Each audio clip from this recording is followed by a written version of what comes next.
will be discussing about family-related problems as social problems. So first, we will discuss about major concepts of the chapter. Basis: family plays such an important role in every society that is of great importance to address family problems as social problems. Things like divorce, single parents households, and domestic violence can be very dire effects on any society. So, what is a family? Traditionally, it is defined as a group of people who are related to one another by blood, marriage, or adoption, and who live together, form an economic unit, bear and raise children.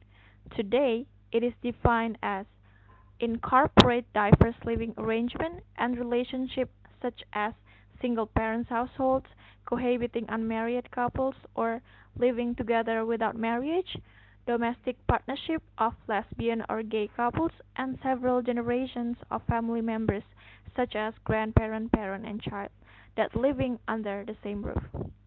Then we will use the definition by the Lamana and Riedman, which families are relationships in which people live together with commitment, form an economic unit, and care for any young and consider the group critical to their identity. Then we will discuss about changing family structure and definition. In pre-industrial societies, the kind of family is the extended family, a family unit composed of relatives such as parents and children, all of whom live in the same household or in proximity. In industrial societies, the kind of kinship is defined as the nuclear family, a family unit composed of one or two parents and their dependent children that lives apart from other relatives. Therefore, to explore the chapter, we need to see the trends. First, marriage rates have declined across all income categories. People with college degrees are more likely to marry than non-college educated individuals. However, college educated women often postpone marriage. Cohabitation has become an intermediate step between singlehood and marriage. There are more single parents households than in the past.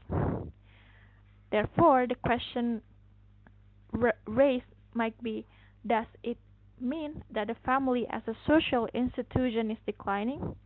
The answer is no. It is simply changing. Marriage and family arrangement may be more complex and diverse, but they are not necessarily in a state of decline. Then the next part will be discussed by Jessica. Okay, so the next part we will discuss about diversity in intimate relationships and families. Family lifestyles in the United States have become more diverse over the decades. Attitudes toward marriage, divorce, family, and sexuality have contributed to this diversity. Economic and other social circumstances also shape the kinds of families in which people find themselves. The diversities include: first one is singlehood. Today, 54 million adults in the United States have never been married.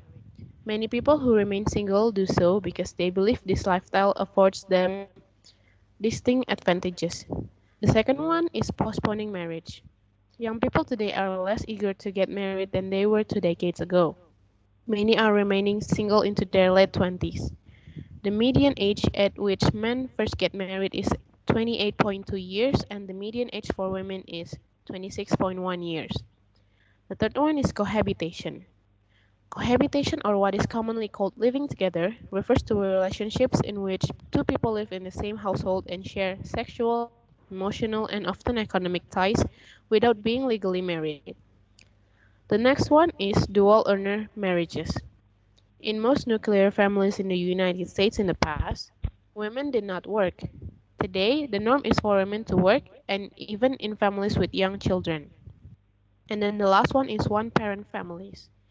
Today, 30% of all families with children under 18 years of age are headed by only one parent, mostly by women. Although some families have only one parent due to the death of a spouse, most are the result of divorce. So, we will talk about divorce and remarriages. Divorce, by definition, is the legal process of dissolving a marriage that allows former spouses to remarry if they choose so. Who is likely to get a divorce? Here are some of the primary social characteristics of those most likely to get divorced. Marriage at an early age, a short acquaintanceship before marriage, disapproval of the marriage by relatives and friends, limited economic resources and low wages, a high school education or less, parents who are divorced or have unhappy marriages, the presence of children at the start of the marriage. So let's continue to the impacts of divorce to children. Divorces often took a toll on the children's psychological state. Depending on their age, children express various feelings towards their parents' divorce. Children between the ages of 5 to 10 often feel some responsibility for their parents' divorce, and this may lead to feelings of guilt and failure. Preteens often express tremendous anger towards their parents. Teenagers, on the other hand, are often confronted with the matter of parental loyalty, which means the feelings that they must take sides in the conflicts and forms a coalition with one or the other parent. And adolescents are better able to understand the reason for divorce, but they are often very worried about the effects of separation on their future. And then we will continue to the next topic, which will be discussed by Quinn. Okay, so here we have two concepts that are difficult to explain. Child-related family issue in terms of reproduction, freedom, contraceptions, and abortion, and domestic violence in terms of child maltreatment and intimate partner violence. Reproductive freedom is defined as the freedom to choose if a woman wants to have and when to have children, usually for women who have married. So couples who have married have freedom to decide whether they want to have a child or stay child-free. Besides the right of choosing whether and when to have children for a couple, reproductive freedom also includes access to safe and affordable contraception and the right of doing abortion. Contraception is defined as a tool function to prevent pregnancy, which comes in many different forms such as condoms, pills, injections, vasectomy, tubectomy, IUD, and so on. Some of the people who use contraception still may experience pregnancy, and if they do not yet ready to conceive, abortion may be the option, which is the deliberate termination of a human pregnancy, most often performed during the first 28 weeks of pregnancy. The second one is domestic violence. Domestic violence is defined as violent or aggressive behavior within the home. There are two types of domestic violence. Uh, the first one, child treatment, and the second, intimate partner violence. Child maltreatment is defined as the abuse and neglect that occurs to children under 18 years old. It includes all types of physical and or emotional ill treatment, sexual abuse, neglect, commercial, and other exploitation. Intimate partner violence is defined as a physical violence, sexual violence, stalking, or psychological harm by current or former partner or spouse. Okay, next we will discuss the related case in Indonesia. So the concept that we like to bring is about domestic violence. The term domestic violence obscures the fact that most victims of domestic violence are women and children. Women are more likely to be assaulted, injured, or raped by their male partners than by any other type of assailant. Then children are extremely vulnerable to abuse and violence because of their age, their economic and social dependence of their parents or others adult caregivers. For specifically, we discuss about child maltreatment and intimate partner violence. Although all child maltreatment does not occur within families, a surprising proportion of cases involve parents or other relatives who engage in child abuse, neglect, or something sexual abuse of children. Child abuse and neglect is the physical or mental injury, sexual abuse, or negligent treatment of children under the age of 18 by a person who is responsible for the child welfare.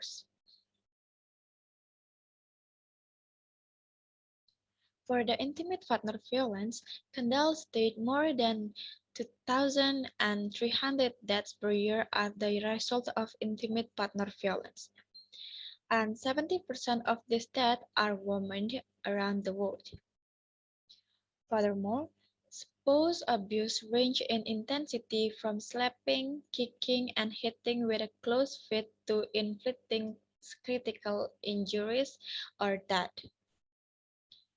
Spouse abuse occurs across lines of race, class, religion, region, and other factors. Related to this issue of spouse abuse is martial rape. So, in martial rape, a husband forced sexual intercourse of his resting wife. So, there is the data from Indonesian Ministry of Women Empowerment and Child Protection as of 1 January to 1st January to 6 November 2020 shows that all of case of violence against women is about 5,573 cases. The majority of cases are domestic violence is about 60.75%. Next, we have cases of violence against women and children in Bolmong or Bolaang Mongondo in North Sulawesi soared during the COVID-19 period. According to the data from the Bolmong Women's and Children's Empowerment Service or DP3A, there are 101 of cases of violence against women and children. This figure is up 100% from last year's, which is only 52 cases. In addition to the high number, the most interesting thing about acts of violence against women and children is related to the perpetrators and the location of the violence that occurred. From the data collected, it shows that the perpetrators of most acts of violence are the closest people such as fathers, husbands, grandfathers, uncles, neighbors, and even the girlfriends of the victim.